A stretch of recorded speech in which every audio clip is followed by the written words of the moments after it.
Hola mis amigos, bienvenidos a una clase más del Poder de la Enseñanza. Soy Omar, muchas gracias por acompañarme como cada semana. Es un placer para mí estar con ustedes a través de las escrituras.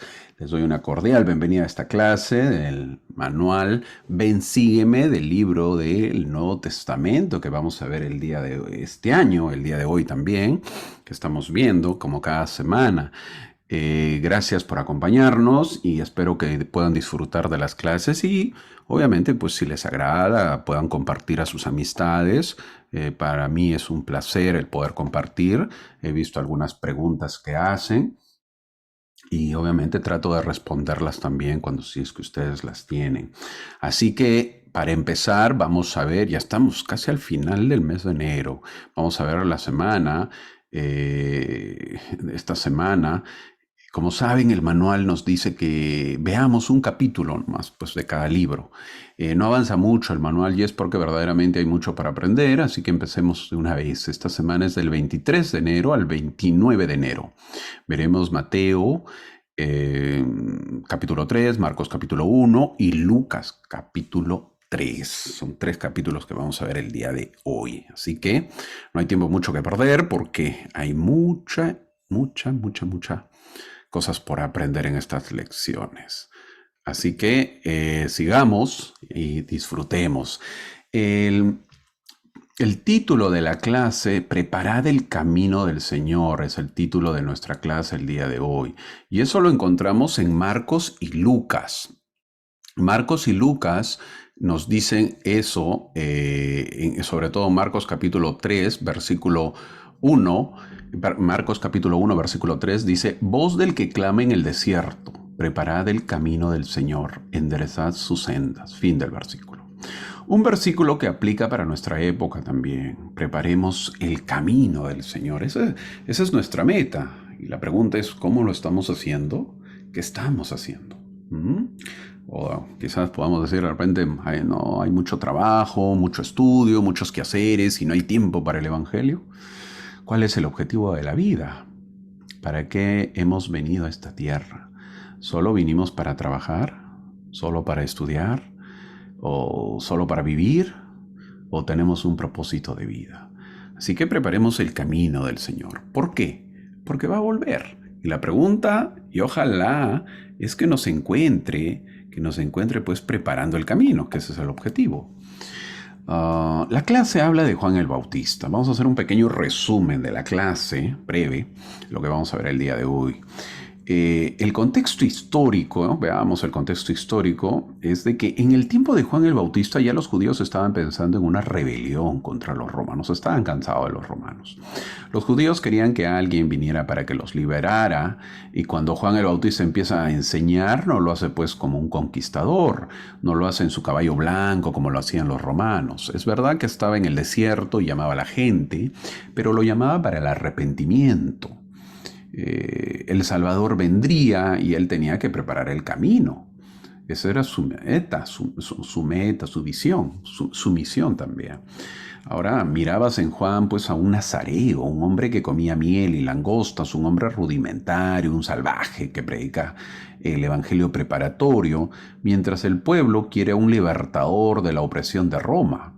Juan predica a un libertador del pecado, predica a un salvador, su prédica es del Mesías.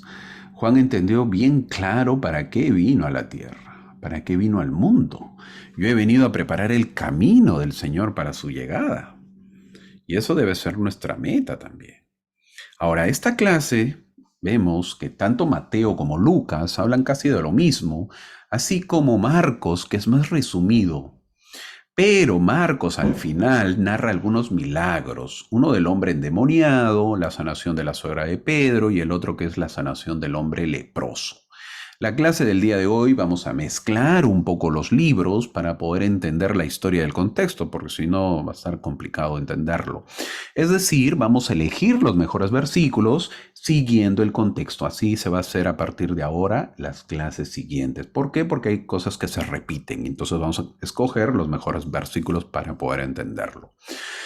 He puesto un mapa para entenderlo más o menos, tal como ven con el círculo rojo. En el círculo rojo es donde Juan bautizaba en Betábara. Betábara. cerca del Mar Muerto, en la parte norte del Mar Muerto. Lo que ven en el Mar Muerto es la parte sur, en la parte inferior, debajo del círculo rojo, todo lo que está de azul o de celeste. Hay una línea pequeña que viene a ser el río Jordán, a la parte superior norte, ven arriba, una manchita o un celestito, ese viene a ser el mar de Galilea. Ahora, Juan bautizaba donde está el círculo rojo, que es Betábara, cerca del Mar Muerto, está cerca del mar más bajo del mundo, es el Mar Muerto. Es el lugar que está debajo del mar a 390 metros, más o menos, nivel del mar. O, para entenderlo, los que vemos también en pies, viene a ser 1300 pies, para tener una idea. Debajo del nivel del mar, bien profundo está. Es el lugar más profundo de la Tierra. Hay mucho simbolismo en esto. El Mar Muerto, por eso lleva su nombre, porque es un mar que no tiene vida en ese mar, no hay vida. El Mar Muerto está en la parte más profunda de la Tierra. Ahora, para entenderlo un poco más, todo se mide, pues, esto vamos a hablar un poco de geografía rápidamente, para entenderlo. Todo se mide a partir del nivel cero, el nivel del mar está al nivel cero, 0 metros, ahí empieza. Y algunos lugares están a 150 metros sobre el nivel del mar, otros sobre 500 metros sobre el nivel del mar. Por ejemplo, las montañas están a 1000 metros y más. El famoso monte de Everest, que se han escuchado, es famosísimo, está a 8800 metros sobre el nivel del mar, que viene a ser pues 28800 más o menos pies de altura. Esto es con respecto a la altura, hacia arriba. Ahora, del nivel del mar, que es a cero, hacia abajo, el punto más bajo de la Tierra es el Mar Muerto. Es decir, está por debajo del mar. Es como si fuese un hueco inmenso, por cierto. Ahora, Jesús elige el lugar más profundo para ser bautizado. Él va al lugar más bajo. En ese lugar no crece nada, no vive nada en ese mismo lugar.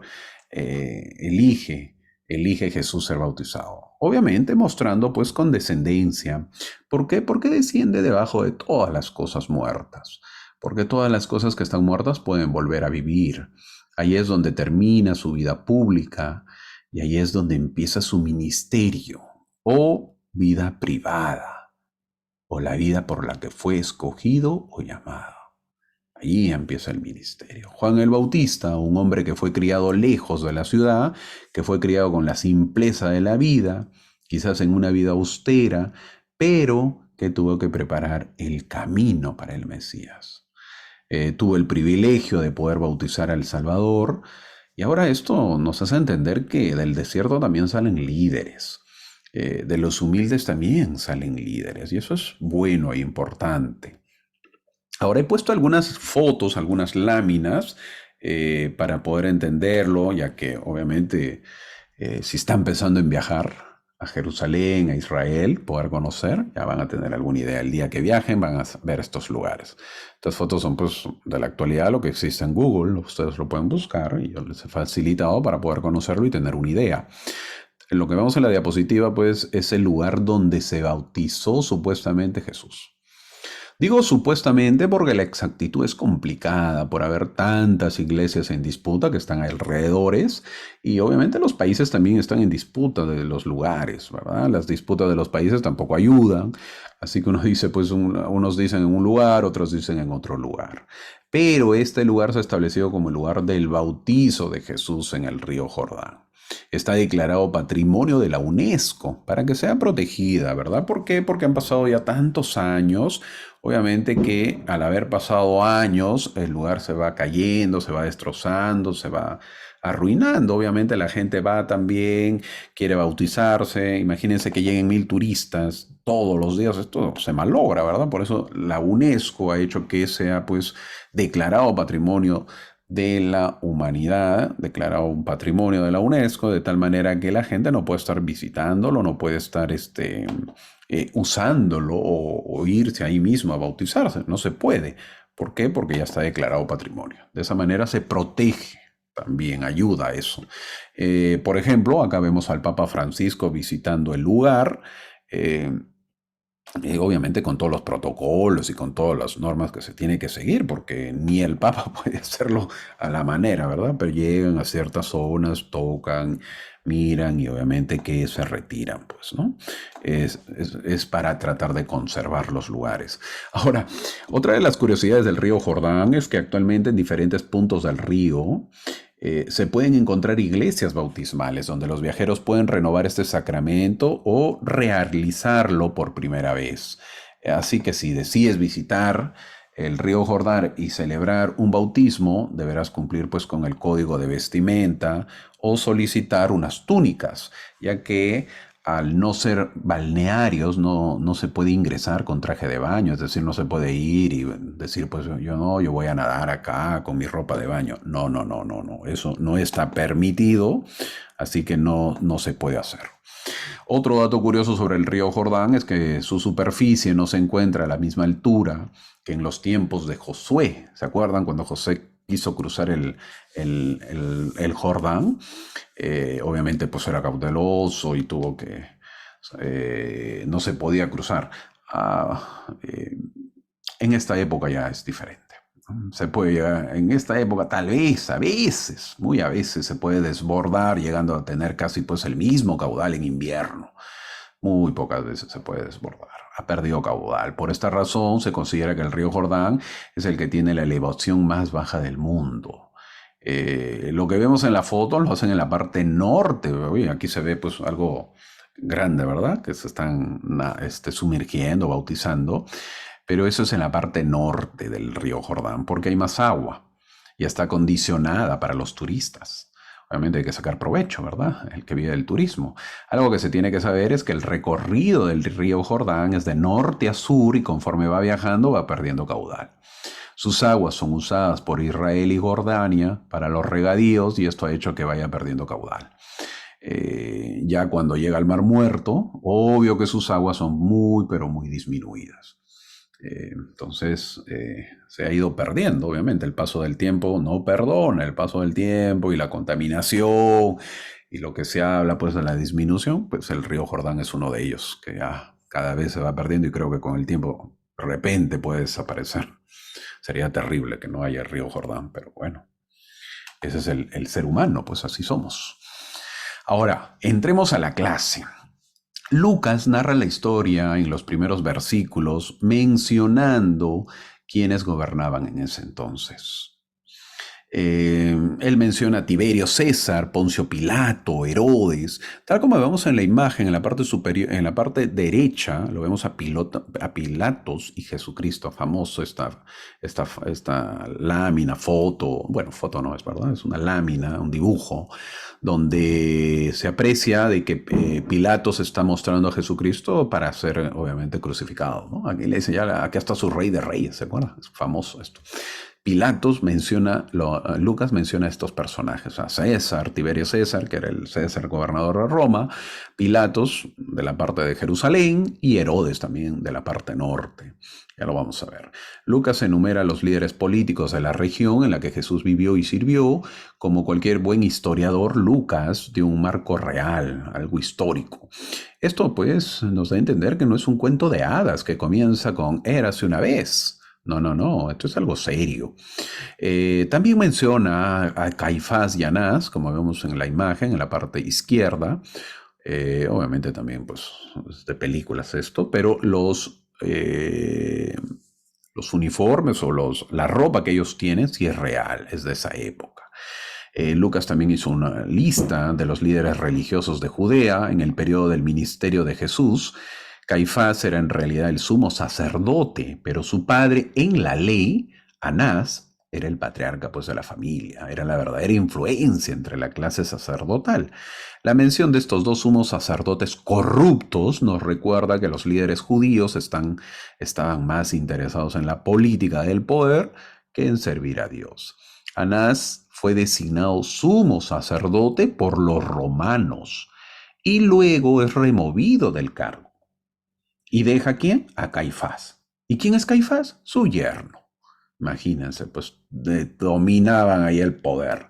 Tanto Anás como Caifás, que son saduceos, son los responsables de haber mandado a la muerte a Jesús. Terrible, terrible, una corrupción total. Ahora en Mateo capítulo 3, ya entrando en las escrituras, versículo 1 dice, en aquellos días vino Juan el Bautista predicando en el desierto, fin del versículo. Así empieza la historia. Es bueno mencionar que Juan se sale de los esquemas de las instituciones de Israel y comienza su anuncio lejos de Jerusalén, en el desierto. Porque para Dios, eso debemos saberlo, todo lo nuevo comienza donde no hay nada. Eso lo vimos en 1830 con el joven José Smith. Donde no hubo nada, nació la iglesia. Donde no hubo nada, José Smith fue el profeta de la restauración. Para Dios, el desierto es el símbolo, pues, de la salida de tantas esclavitudes, camino esperanzado hacia una tierra nueva. Juan el Bautista comienza su ministerio con esperanza. Así lo empieza Juan, con mucha esperanza. Ahora, ¿cómo no tener esperanza si el Salvador va a venir, verdad? Ahora hay que entender que en la vida hay dos tipos de personas, los que se resisten a este optimismo y a esta esperanza, es decir, los que se aferran al pasado y creen que lo único es el pasado, y aquellos otros que viven pues desilusionados frente a un mundo cruel, inhumano. Muchos, aquí era un grupo de personas, muchos judíos vivían aferrados al pasado, un pasado que ni siquiera habían obedecido, pero decían amar. Y los otro grupo de personas eran los que vivían el presente con mucha desilusión. ¿Por qué? Por vivir bajo Roma. Ahora Juan les presenta un evangelio de esperanza. Juan comienza el evangelio de Jesucristo. Dios es esperanza. Cuando Juan comienza su ministerio nos preguntamos, una gran pregunta, ¿y de dónde obtuvo la autoridad? Juan, ¿de dónde? ¿Cómo la obtuvo Juan? No olvidemos que Juan tenía el sacerdocio de Aarón, a través de su linaje como miembro de la tribu de Leví. Los levitas no necesitaban ser ordenados al sacerdocio. Eso tenemos que tenerlo claro, sino que lo recibían a través de su linaje.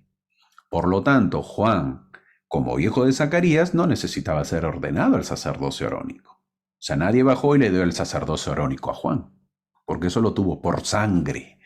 Sin embargo, fue ordenado para ser un Elías o un precursor. ¿Y por quién fue ordenado? Por una administración angelical cuando aún era un infante. Él, Juan el Bautista, fue ordenado por el ángel de Dios cuando tenía 8 días de edad con este poder, para derribar el reino de los judíos y para enderezar el camino del Señor delante de la faz de su pueblo, a fin de prepararlos para la venida del Señor. ¿Dónde dice eso? Doctrina y Convenios 84, versículo 28. Así lo menciona. El mismo versículo nos dice que fue bautizado cuando aún era niño. Entonces Juan fue sacerdote por linaje, por sangre, y fue Elías por ordenación. ¿Qué Elías fue? Elías el preparador. El elder Bruce R. McConkie en su libro Comentario Doctrinal del Nuevo Testamento dijo lo siguiente. Este hijo de Zacarías, nacido milagrosamente, fue el último administrador legal de la antigua dispensación. El primero de la nueva. Fue el antiguo, el último y el primero. Es decir, fue el último de los antiguos profetas. El primero de la nueva. Con él terminó la antigua ley, dice el elder McConkie. Y con él, con Juan el Bautista, comenzó la nueva era de la promesa. Él es el único hombre que estuvo literalmente en la encrucijada de la historia. ¿Por qué? Porque con él murió el pasado y nació el futuro. Fin del comentario del elder McConkie. Entonces, vemos que Juan el Bautista fue el último profeta del Antiguo Testamento. Esto ya lo vimos en algunas clases. Solamente estamos recordando porque ya no vamos a volver a tocar a Juan el Bautista. Ahora, ¿qué predicaba Juan? Tanto Lucas, Mateos y Marcos coinciden en que Juan el Bautista llevaba un mensaje. El mensaje de Juan era un llamado al arrepentimiento. Siempre oímos del arrepentimiento. Algunas personas piensan piensan que el arrepentimiento es sobre todo acerca de los sentimientos, sobre todo sentir pena por su pecado. Es importante sentir por el pecado, pero el arrepentimiento no es una palabra de sentimientos, es una palabra de acción. Juan habló con sus oyentes para hacer un cambio de mente y no solo sentir pena por los que habían hecho. El arrepentimiento nos habla de un cambio de dirección, no de un dolor en el corazón solamente. Tenemos que cambiar de dirección si es que queremos arrepentirnos. Su prédica de Juan hacía mención a unas profecías de Isaías. Mateo capítulo 3, versículo 3, y en base a eso está el título de esta clase. Dice, preparad el camino del Señor, enderezad sus veredas. Fin del versículo. Estas palabras son dichas por Isaías y Juan las recibe y las obedece. Estas palabras todavía aplican en este tiempo. Preparad el camino. Trabajemos en la obra. Asistamos a nuestras reuniones. Que podamos ser parte del reino. Que podamos ser parte de su iglesia. De esa manera preparamos el camino. Así nos preparamos para recibir al Señor. Ahora, el bautismo del arrepentimiento, menciona Juan. No había nada extraño en la ceremonia del bautismo en sí. Esta ceremonia era común para los gentiles, que querían llegar a ser judíos. Para un judío someterse al bautismo era decir algo como, yo soy tan malo como un gentil pagano. Esta fue una verdadera señal de un arrepentimiento humilde, una nueva dedicación radical al Señor. Esto era lo que les costaba aceptar a los judíos. Se dice que lo que más bautizaba, según la historia, los que más bautizaba Juan, eran gentiles y muy pocos judíos. Qué curioso, ¿verdad? En Mateo capítulo 3, versículo 7, dice que Juan ve que los fariseos y los saduceos vienen a verlo, pero no vienen a bautizarse o a arrepentirse, sino solamente a ver, a chismear, a llevarle información a sus líderes. El Elder McConkie habla de estas dos sectas apóstatas más influyentes entre los judíos. Él dice, los fariseos, va a narrar de los fariseos y de los saduceos al Elder McConkie. Los fariseos eran una secta celosa y devota que aceptaba tanto la ley de Moisés como las tradiciones de los ancianos. Tenían una conducta piadosa y puritana y se gloriaban en ayunos frecuentes y oraciones públicas. Intensamente eran patriotas, nacionalistas, creían en espíritus, ángeles, revelación, inmortalidad, juicio eterno, la resurrección de entre los muertos y recompensas y castigos en la vida venidera. En cambio, los saduceos, por otro lado, ellos eran que rechazaban categóricamente y no creían en ninguna de estas cosas. Eran una secta compuesta de gente escéptica, mundana, eran los que tenían mucho dinero, eran ricos. Un grupo egoísta que encontraba a sus seguidores más poderosos entre los principales sacerdotes. Eran ricos. Y no olvidemos que Anás y Caifás eran saduceos, eran de estos. Ahora dice el McConkie, aunque los saduceos profesaban creer en la ley, rechazaron las tradiciones de los ancianos y no hicieron pretensiones de piedad o adoración devota. Fin del comentario. Ya conocemos un poco más a los fariseos y a los saduceos. Ahora, se están acercando, al verlos Juan, veamos qué les dijo. Mateo capítulo 3, versículo 7. Oh generación de víboras, les dice. Juan los recibe, pero Juan los recibe de una manera pues con la pierna en alto, de frente, como todo un peleador. De frente les dice víboras. Imaginemos ahora nosotros que eso se mencione pues en un mensaje dominical. Sería todo un escándalo. En esta época no podemos decir eso. Tenemos que ser muy diplomáticos, tenemos que atraer a la gente, no podemos ser tan duros. ¿Te imaginas a Juan el Bautista sentado en el púlpito un domingo en nuestras reuniones y que esté sentado ahí adelante, en el frente, con su vestimenta y uno esté llegando a la reunión sacramental? Híjole, ¿cuál sería su mensaje? Bueno, Juan era directo. ¿Lo tomas el Evangelio o no? ¿Sí o no? Pero Juan no estaba interesado en predicar un mensaje suave o un cosquilleo en las orejas. Juan fue raro, vivió en el desierto, llevaba una ropa pues nada agradable de repente, vivió comiendo saltamontes y miel silvestre, era simplemente extraño. Jesús no tenía un hombre brillante, pulido, con un buen terno, un traje y un buen corte de pelo. A menudo, Dios usa personas extrañas. Jesús elige el Jordán para ser bautizado y lo elige a Juan por la autoridad.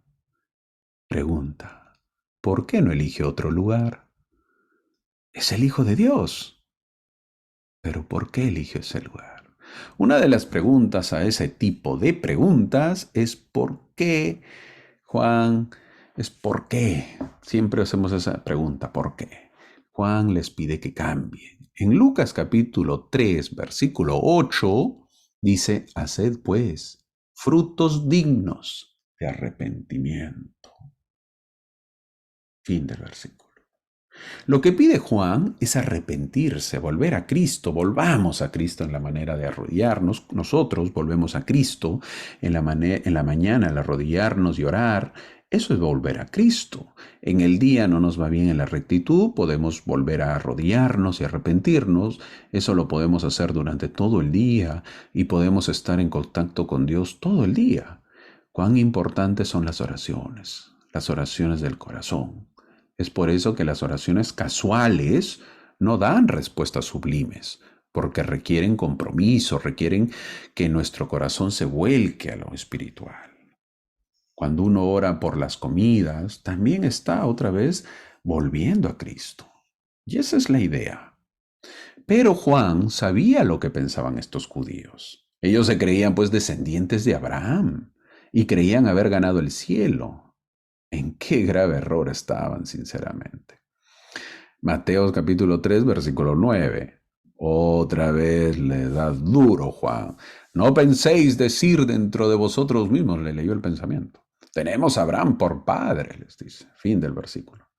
El judaísmo sostenía que la posteridad, los hijos de Abraham, es decir, tenían un lugar asegurado en el reino del Mesías esperado y que nadie de entre los gentiles podría alcanzar el mismo rango de la que ellos estaban asegurados. Por eso Juan les dice, Dios puede levantar hijos a Abraham aún de estas piedras. Esto debe haberles dolido en el alma, pues, a los fariseos y saduceos. ¿Qué tal enseñanza la que se daba la que se daba, ¿verdad? Que los méritos de Abraham eran suficientes para la salvación de cualquier judío y que era imposible que un descendiente de Abraham, pues de Isaac y de Jacob, vaya al infierno. Así creían ellos. No, los judíos, un descendiente de Abraham, de Jacob, de Isaac, no va a ir al infierno. De frente va al cielo. Qué bárbaro, qué nivel. Así era el pensamiento. Ellos ya se creían asegurados en el cielo. Ante eso, la gente, pues, que seguía a Juan le pregunta, en Lucas capítulo 3, del versículo 10 al 14. La pregunta es recurrente, la pregunta se repite. Una pregunta que se repite es, ¿qué haremos? Del versículo 10 al 14 hay preguntas de eso. ¿Qué haremos, Juan? Las instrucciones de Juan eran bastante ordinarias. Exigió que la gente comparta, que sean justas con los demás y que no sean malos ni crueles, para que sean felices con lo que tienen. Estas son las cosas que le enseñamos a nuestros hijos más pequeños. La integridad en las cosas ordinarias sigue siendo un signo de verdadero arrepentimiento. A veces pensamos que Dios nos obliga a hacer grandes cosas o imposibles cosas para demostrar nuestro arrepentimiento. A menudo, Él, en cambio, busca la integridad en las cosas ordinarias. La respuesta común para todos es clara: compartir. El que tenga 2 túnicas, que dé una al que no tiene. Y el que tenga pan, que lo comparta con el que no lo tiene. Y vienen muchos a preguntarle a Juan, ¿qué hacer? Todos, aún los malos, tienen la posibilidad de cambiar. Algo que a nosotros nos cuesta aceptar. Juan le dice a todos cómo pueden cambiar. El egoísmo de amontonar, no nos hace más felices. El amontonar nos hace tener más cosas, pero también el corazón es más esclavo. Se puede tener mucho y no tener lleno el corazón. Las cosas pueden llenar los bolsillos, pero no el corazón. Mientras que la generosidad, la solidaridad puede que estreche un poco nuestros bolsillos, pero agrande el corazón. A prepararnos compartiendo, siendo justos con todos, y amando y sirviendo a todos. Somos hombres y mujeres nuevos. Eso es lo que enseña Juan, que se puede cambiar, que no debemos amontonar cosas y cosas para que creamos que somos felices. Ahora, Juan enseñaba que se arrepientan y que se bauticen, pero también reconocía que su mensaje era preparatorio, porque alguien vendría, y fue bien claro en decirlo, cuál es la diferencia del bautismo que él hacía y el bautismo del que vendría. ¿Y cuál era? Mateo capítulo 3, versículo 11. Él os bautizará en Espíritu Santo y fuego. Fin del versículo. El bautismo con fuego del que se habla no sucedería hasta dentro de 3 años. Aunque Cristo vino poco después de que terminó el ministerio de Juan, el don del Espíritu Santo no se le dio hasta que después de que terminó su ministerio terrenal, Jesús. Fue después de su resurrección que el Señor dio el don del Espíritu Santo a los apóstoles, como está registrado en Juan capítulo 20, versículo 22. Sopló sobre ellos y les dijo, recibid el Espíritu Santo. Fin del versículo. Sin embargo, el disfrute real del regalo no llegó de inmediato. Jesús les dijo que esperen la promesa del Padre, la cual, dice él, habéis oído hablar de mí, porque Juan verdaderamente bautizó con agua, mas vosotros seréis bautizados en el Espíritu Santo dentro de no muchos días. Eso lo dice Juan capítulo 1, versículo del 4 al 5. Luego, finalmente, cuando se cumplió el día de Pentecostés, fueron todos llenos del Espíritu Santo y comenzaron a hablar en otras lenguas según el Espíritu les daba que hablaran. Eso está en Hechos, capítulo 1. Hechos, capítulo 1. Me parece que del 1 al 4. Así que podemos leerlo. Si a veces se piensa que solamente sumergirse en el agua es suficiente, estamos equivocados. Veamos lo que dijo José Smith. José Smith, en Enseñanzas del profeta José Smith, dijo, el bautismo por agua es solo la mitad del bautismo. Y no sirve para nada sin la otra mitad. Es decir, el bautismo del Espíritu Santo. Eso dijo el profeta José Smith. El profeta José Smith. Hace muchos años recuerdo de que nosotros conocimos cuando fui misionero, conocimos a una persona que había sido bautizada, ella decía que había sido bautizada, pero no estaba en sus registros. Y ella recordaba lo del bautismo, totalmente, sí, me bautizó tal persona y todo, pero no estaba. Entonces hicimos averiguaciones y ella había sido bautizada, sumergida en el agua, pero no había sido confirmada. Y como había pasado años, tuvo que bautizarse de nuevo. Lo bautizamos y obviamente lo confirmamos. Ella solamente quería ser confirmada, no se podía. Dictamen de la iglesia, se consultó, se averiguó y tuvo que ser bautizada e inmediatamente confirmada en ese entonces, para que reciba el Espíritu Santo. Y cuando se entiende que es la confirmación, se confirma miembro de la iglesia también. Son dos cosas: recibir el Espíritu Santo en la confirmación y se confirma miembro de la iglesia, que es lo también importante, pertenecer a la iglesia de Dios. Así que es lo importante que dijo José Smith. Si tú solamente te has bautizado y no te han confirmado, nada, no sirve. Ahora, las escrituras mencionan que mientras Juan predicaba y bautizaba, había llegado el momento de cumplirse todo lo dicho. Llega Jesús al Jordán para ser bautizado por él. Juan, al verlo, se opone. El libro de Mateo es quien lo menciona, pero Jesús le dice a Juan, Versículo 15 de Mateo capítulo 3. Pero Jesús le respondió, deja ahora, porque así conviene que cumplamos toda justicia. Entonces le dejó. Fin del versículo. Juan tuvo que recibir el mandato de obedecer. Es un mandato que le da. Deja ahora, tranquilo, en otras palabras. Porque con lo rudimentario que era y con lo duro que era en su mensaje, fácil que le increparía a Jesús de no bautizarlo y negarse, conociendo que él era superior, pues no. Pero Jesús le da un mandato prácticamente, ¿no? Deja ahora, hey, tranquilo, le dice, ¿no? No me vengas a malograr el plan. Así que tú me obedeces. Ahora, en otras palabras, ¿no? Ahora, ¿qué aprendemos del bautismo de Jesús? ¿Es algo sin importancia? ¿Es algo de esa época?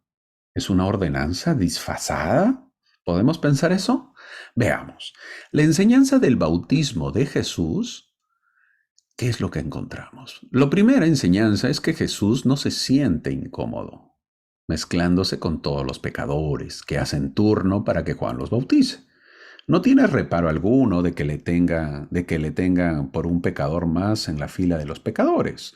Esto marca de alguna manera su estilo de vida. A Jesús le podrán acusar de todo, pero no dirán que Jesús es de los que anda siempre con los buenos. Toda su vida pública estará marcada por su cercanía con los malos, los pecadores, por su amor hacia ellos y por su acogida a todos ellos. Otra enseñanza es que Jesús queda marcado y su corazón como tatuado por una profunda experiencia de ser el amado, el querido, el preferido del Padre. Quedó marcado por sentirse amado y de ahí que toda su vida será también una experiencia de amor primero para con el Padre y luego para con todos los hombres. Esta doble experiencia será como la columna vertebral de su personalidad y le dará consistencia a su propia identidad. La psicología moderna insiste mucho en esta primera experiencia del amor como base para la formación de nuestra personalidad. Cuando la persona siente amor, su vida es diferente.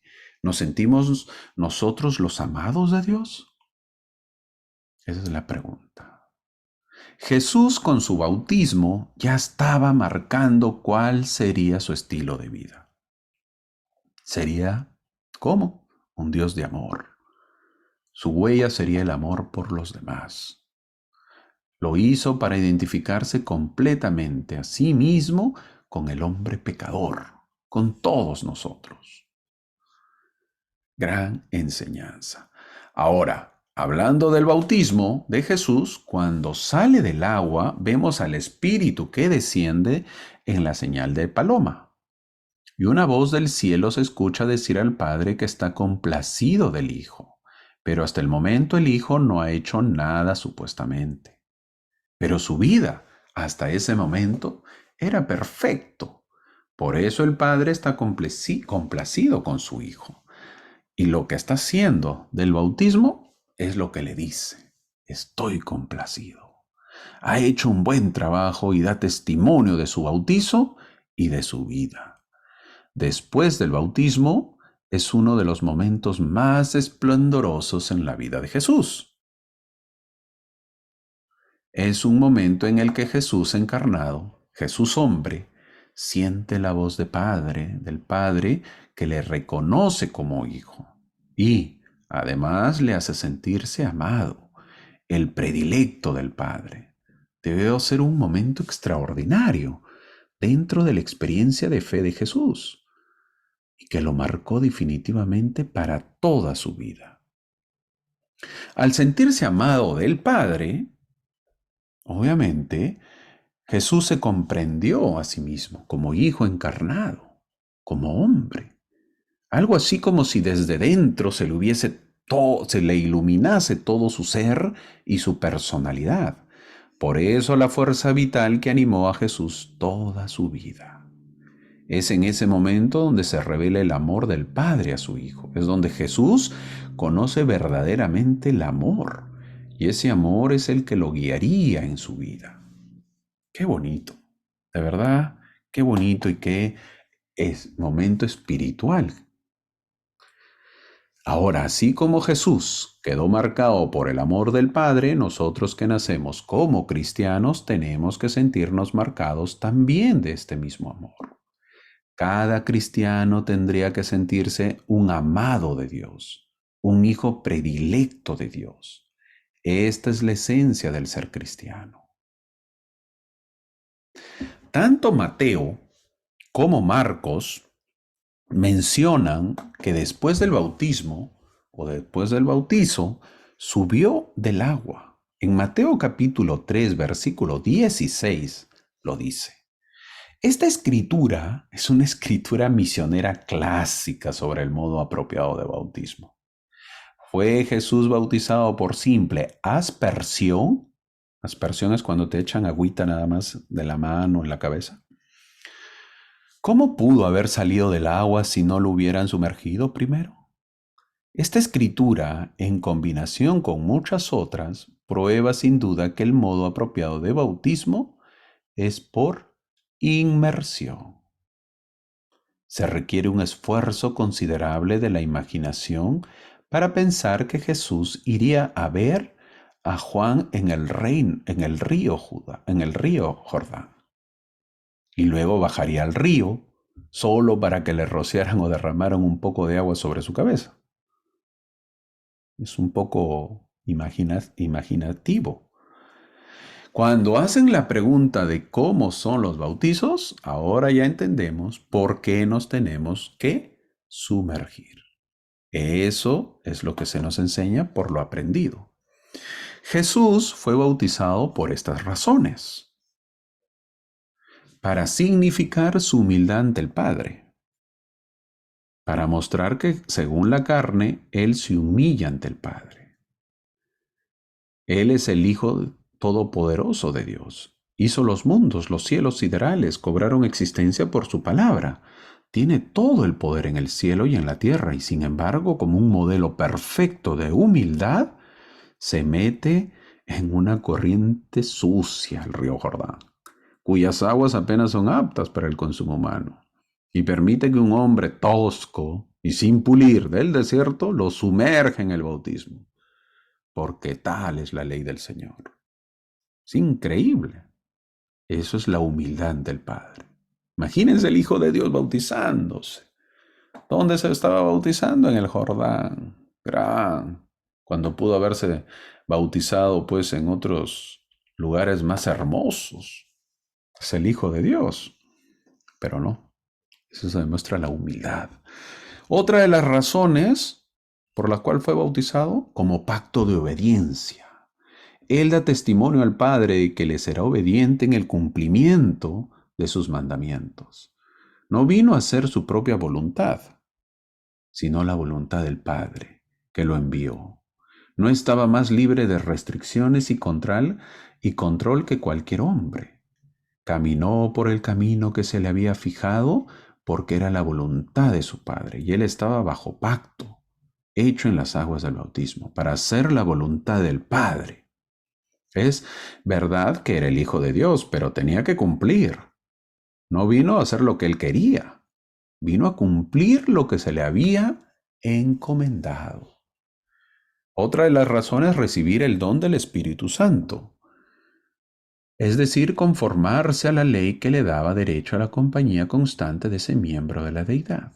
Como sabemos, esta era una formalidad, solo en su caso, porque siendo santo y sin pecado, el Espíritu pues fue su compañero, siempre, ¿verdad? Otra de las razones es para ganar una herencia en el reino celestial. Es decir, su bautismo muestra a los hijos de los hombres la rectitud del camino y lo angosto de la puerta por la cual deben entrar, habiéndoles dado el ejemplo. En otras palabras, aunque es el rey del reino, aunque es el autor y proclama el plan de salvación de su Padre, aunque ordena y establece las leyes que gobiernan todas las cosas, no puede entrar en el reino de los cielos sin el bautismo. Y la última razón es como un ejemplo para todos los hombres, para marcar el curso y trazar el camino, para mostrarles la senda que deben seguir. El primer ejemplo en el mundo es Jesús. No hay otro mayor ejemplo que Él. y gran ejemplo que nos ha dado. En Mateo capítulo 3, versículo 16 dice, y Jesús, después que fue bautizado, subió luego del agua. Y aquí los cielos le fueron abiertos y vio al Espíritu de Dios que descendía como paloma y venía sobre él. José Smith dijo, la señal de la paloma fue instituida antes de la creación del mundo. Un testigo del Espíritu Santo y el diablo no puede venir en la señal de una paloma. El Espíritu Santo es un personaje y tiene forma de personaje. No se limita a la forma de la paloma, sino a la señal de la paloma. El Espíritu Santo no puede transformarse en una paloma, pero la señal de una paloma le fue dada a Juan para significar la verdad de la obra. Eso dijo el profeta José Smith en Enseñanzas del profeta José Smith. Ahí lo podemos encontrar, si es que quieren buscarlo. Ahora, en los versículos de Mateo capítulo 3, versículos 16 y 17, menciona que todos los miembros, obviamente, de la deidad son manifestados en el bautismo de Cristo. Vemos al Padre, vemos al Hijo y al Espíritu Santo. Esto es la Trinidad. Nosotros creemos en la Trinidad. No te perderías el bautizo de tu Hijo, ¿verdad? Tampoco nuestro Padre Celestial. No se puede exagerar la importancia doctrinal del bautismo de Cristo. Aprendemos mucho sobre la obediencia perfecta y la sumisión humilde a la voluntad del Padre. También aprendemos que los miembros de la deidad son tres personajes separados, manifestados como la voz de Dios desde el cielo, el Cristo en la tierra y la presencia del Espíritu Santo representada por la paloma. Sin embargo, cuando comenzamos a pensar en las Escrituras, en las manifestaciones espirituales más trascendentes de todas las Escrituras, no podemos encontrar otra situación en la que los tres miembros de la deidad se manifiesten. No hay. Ni con Moisés en el monte de Sinaí, ni en el monte de la transfiguración, ni en el día de Pentecostés, ni cuando el Salvador se apareció a los nefitas, ni siquiera en la arboleda sagrada. ¿Qué indica? Que el bautismo de nuestro Señor fue diferente. Ningún otro evento en la historia fue lo suficientemente santo, lo suficientemente perfecto, lo suficientemente importante. Tanto así que el Padre Celestial y el Espíritu Santo estuvieron presentes. Ahora, siguiendo con la vida de Juan, vemos que el libro de Lucas, sobre todo el libro de Lucas, menciona que Juan reprende a Herodes, en Lucas capítulo 3, versículo 19. Entonces Herodes, el tetrarca, siendo reprendido por Juan a causa de Herodías, fin del versículo. La relación entre Herodes, pasando a esta parte final de la vida de Juan, la relación entre Herodes y Herodías era complicada y pecaminosa. Herodes era su tío y él la sedujo de su medio hermano. Al casarse con Herodías, Herodes se casó con una mujer que era su sobrina y su hermana en la ley, o sea, su cuñada.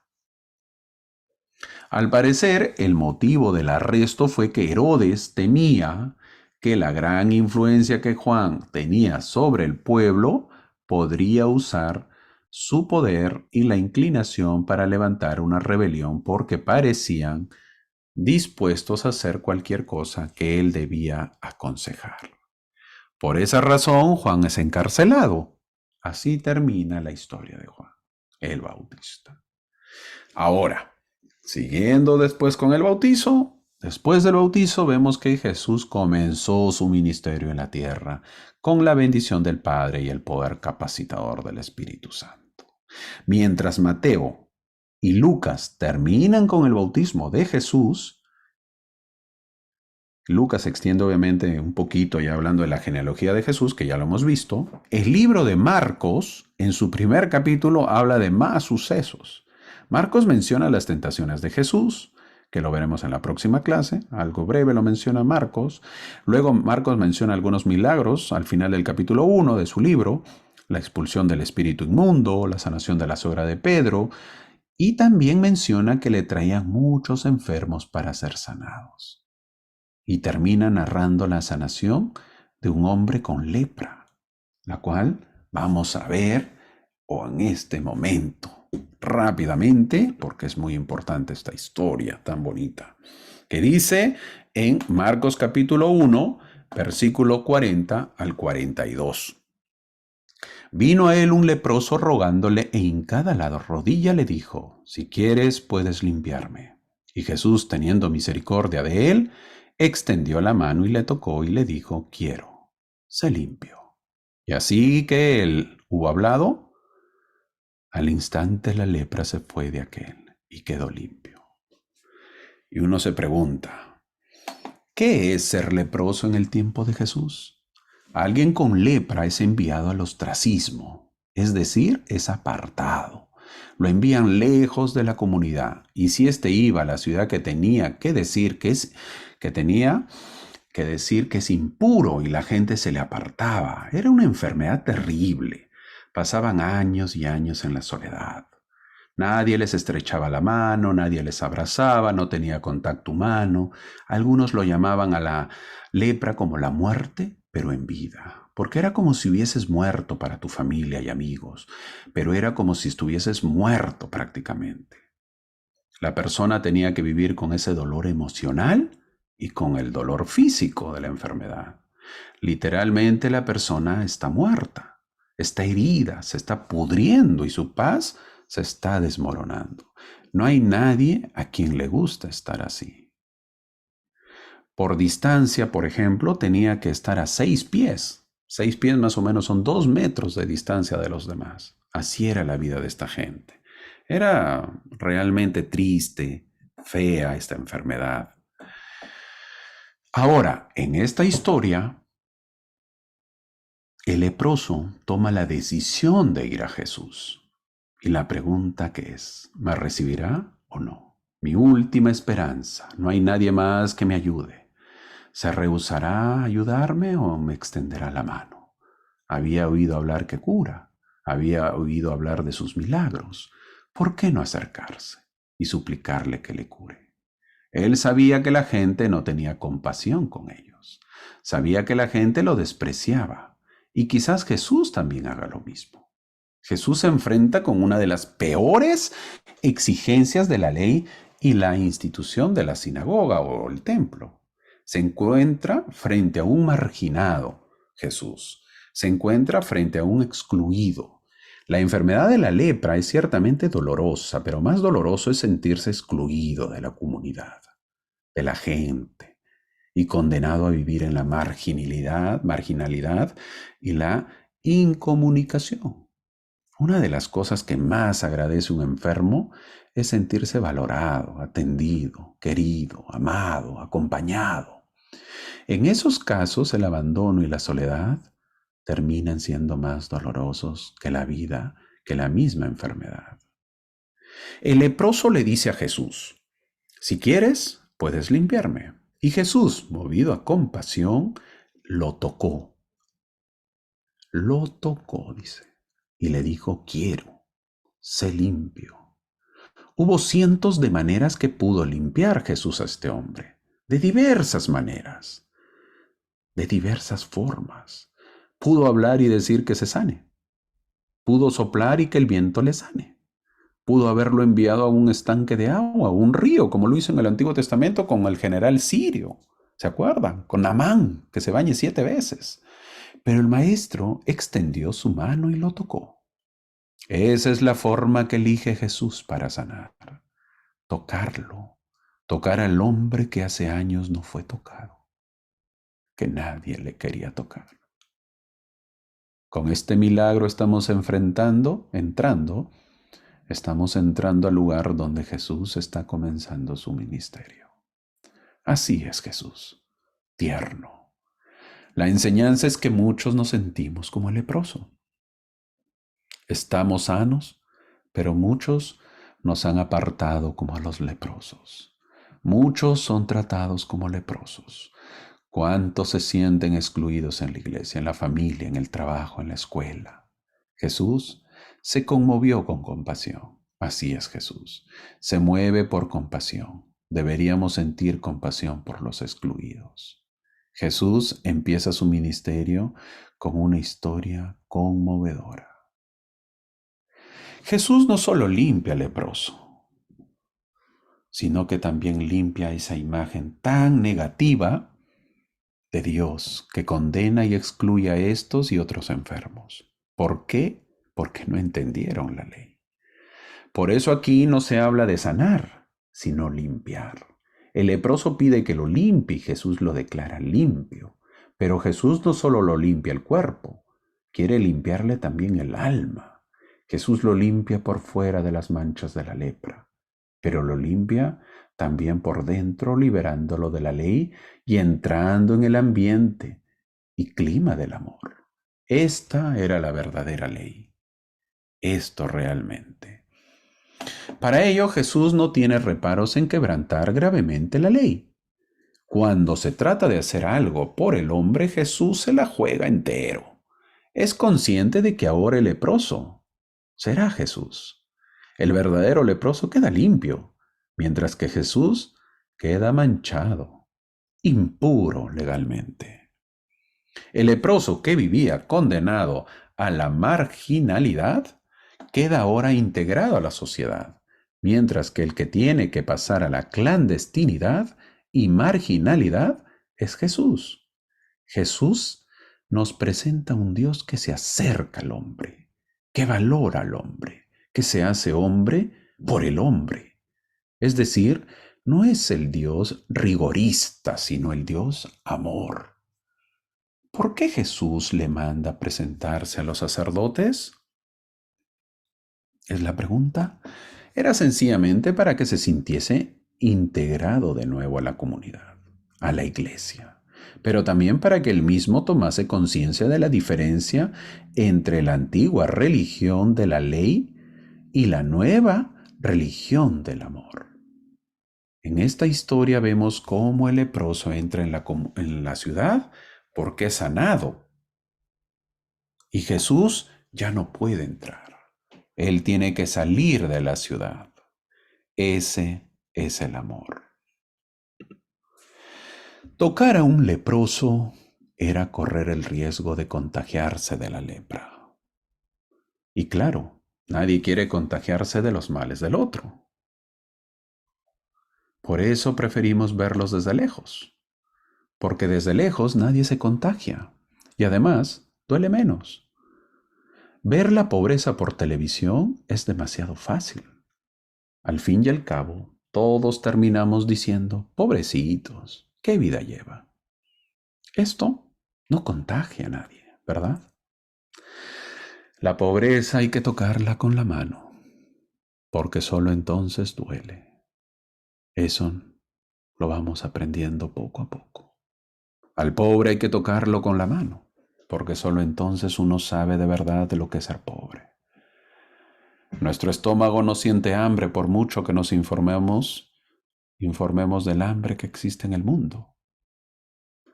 Nosotros aprendemos que la vida hay que tocarla, que la pobreza hay que tocarla, que la enfermedad hay que tocarla, el cáncer hay que tocarlo, la lepra hay que tocarla, la soledad del anciano hay que tocarla. El fuego solo nos quema cuando lo tocamos. El hielo solo nos enfría cuando lo tocamos. La electricidad, por ejemplo, solo nos sacude cuando lo tocamos. Lo que no se toca, no se contagia. Lo que no se toca, no duele. Hay niños que esperan ser acariciados por una mano llena de ternura. Hay enfermos que esperan que una mano caliente se pose sobre su frente afiebrada.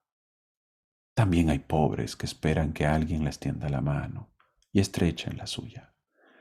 Hay ancianos que esperan que alguien les regale una palmadita de aliento y esperanza.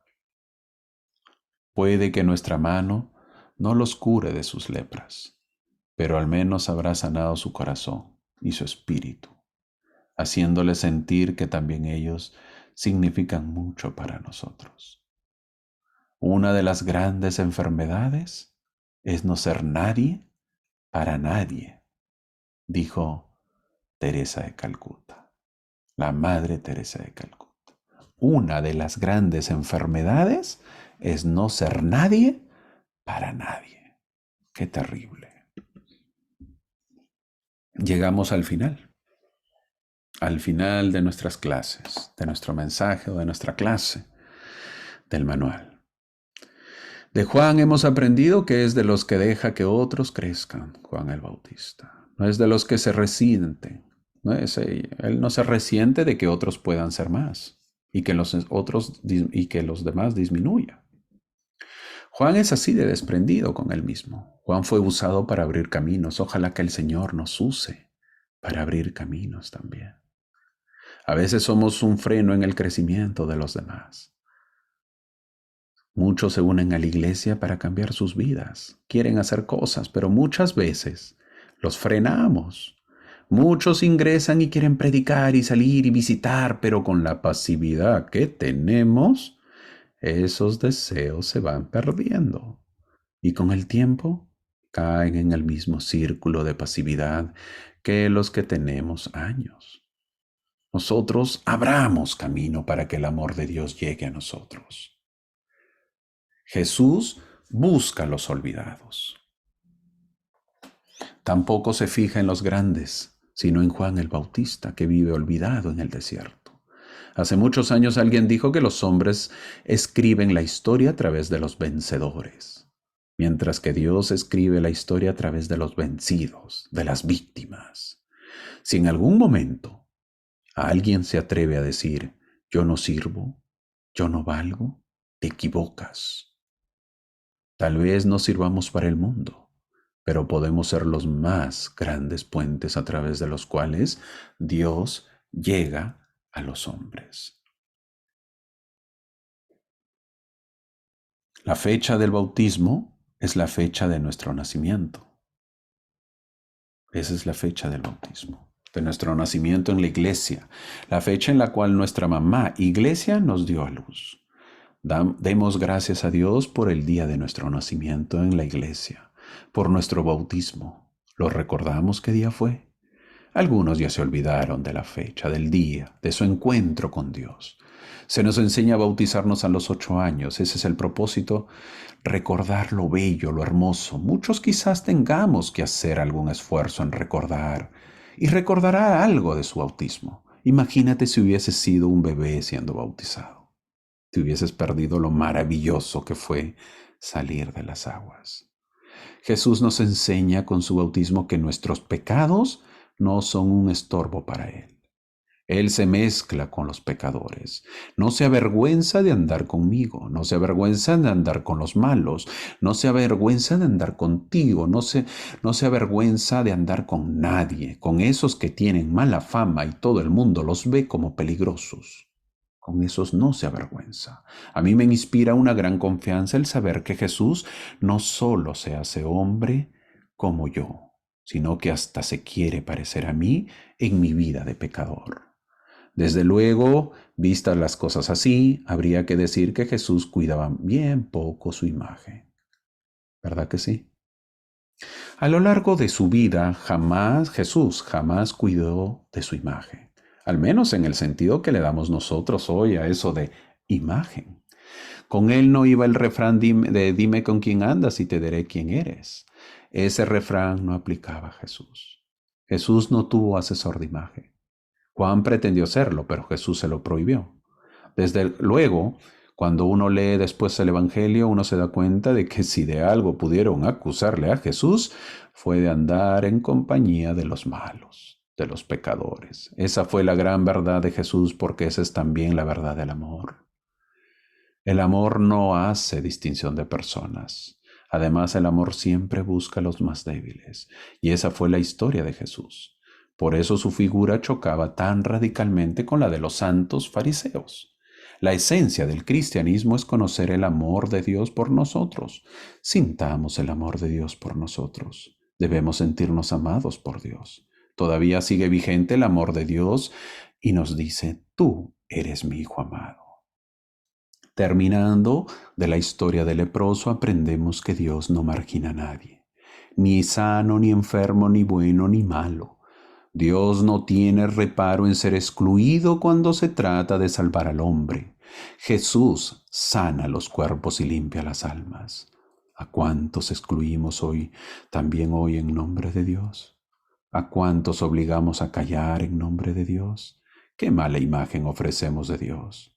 La misma religión que pretendía hablar en nombre de Dios terminaba por ofrecernos un Dios que no siempre es el Dios de Jesús, el Dios del Evangelio. Los judíos excluían terriblemente, pero recordamos cómo el general sirio Naamán no era excluido. Él no era judío, era sirio, y no era excluido tan duro como los judíos excluían. El Dios que revela Jesús en esta historia es el Dios capaz de hacerse leproso por el hombre. Para Dios no hay hombres dignos e indignos, hay simplemente hombres. Todo lo humano es importante para Él. También nosotros vivimos a veces creo que inconscientemente, nosotros vivimos la religión de la ley más que la religión del amor. Con la ley es mucho más fácil manipular a la gente, siempre pensando en normas y leyes, mientras que el amor nos obliga a comprender más a las personas. Las leyes y normas son buenas, pero el amor es mucho más importante. La norma dice que un jovencito vaya con su camisa blanca y corbata o su terno, pero si su familia no tiene que comer, ¿no puede ir a la iglesia? ¿Y si va con una camisa de color, no puede repartir la Santa Cena? Si has pensado que es así, no estás pensando en el amor. El amor rompe barreras. Sí lo puede hacer. No privamos de lo más sagrado por normas. Las diferencias enriquecen, no dividen ni separan. Que sepamos que en la iglesia hay más amor que ley. La iglesia no excluye, sino integra. La enfermedad de la lepra ya se está extinguiendo. La lepra del cuerpo va camino a desaparecer, pero hay una lepra peor que es la lepra del alma, la lepra del corazón. Esa aún sigue teniendo actualidad. Si es mala la lepra del cuerpo, peor es la lepra del corazón. Quizás debemos ser una iglesia que, como Jesús, se hace leprosa por su contacto con los leprosos de hoy. Una iglesia enferma por su cariño y contacto con los enfermos. Una iglesia pecadora por su cercanía con los pecadores. Una iglesia más pobre por su contacto con los pobres del mundo. Una iglesia que acoja a todos ellos. Y eso no indica que la iglesia no sea pura. Dios no tiene ascos de hacerse amigo de los malos. No tiene ascos en amar a los malos. Y eso es lo maravilloso de Jesús. Jesús se hizo pecado por nosotros. No pecador, sino pecado. Segunda Corintios capítulo 5, versículo 21. ¿Qué le impresionaría más al leproso? ¿El verse limpio o sentir que alguien era capaz de tocarle? Poner la mano en la cabeza y decirle con cariño, quiero, sé limpio. Todos tenemos mucho de leprosos, pero aunque los demás se alejen de nosotros, Dios nos sigue tocando con amor. Mostremos el mismo amor. Buena semana.